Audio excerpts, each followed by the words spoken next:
ಮಧು famous Instagram creator ಎಲ್ರಿಗೂ ಕೂಡ ಗೊತ್ತು. ಆದ್ರೆ ಮಧು ಅವರ ಆಪ್ತ ಸ್ನೇಹಿತೆ ಇದ್ದಂತ ದಿಶಾ ಕೇವಲ 23 ವರ್ಷ ಉಡುಪಿಗೆ ಅಲ್ಲಿ ಹೋಗಿರ್ತಾರೆ, ಅಂದ್ರೆ ಪ್ರವಾಸಿ ತಾಣಕ್ಕೆ ಹೋಗಿರ್ತಾರೆ. ಕೋಡಿ ಬೆಂಗ್ರೆಯ ಒಂದು ಡೆಲ್ಟಾ ಬೀಚ್ ಅದು. ಸೊ ಅಲ್ಲಿ ಬೋಟಿಂಗ್ ದುರಂತ ಪ್ರಕರಣದಲ್ಲಿ ಚಿಕಿತ್ಸೆ ಫಲಕಾರಿಯಾಗಿದೆ.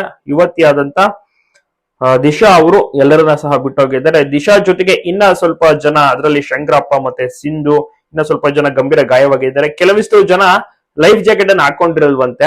ಪ್ರವಾಸಿ ತಾಣಕ್ಕೆ ಅಂತ ಹೋಗಿರ್ತಾರೆ, ಅಲ್ಲಿಂದ ರೆಸಾರ್ಟ್ ನಿಂದ ಬೋಟಿಂಗ್ ಕರ್ಕೊಂಡು ಹೋಗಿರ್ತಾರೆ. ಅಲ್ಲಿ ಏನಾಗಿದೆ, ಬೋಟ್ ಮುಳುಗೋಗಿದೆ.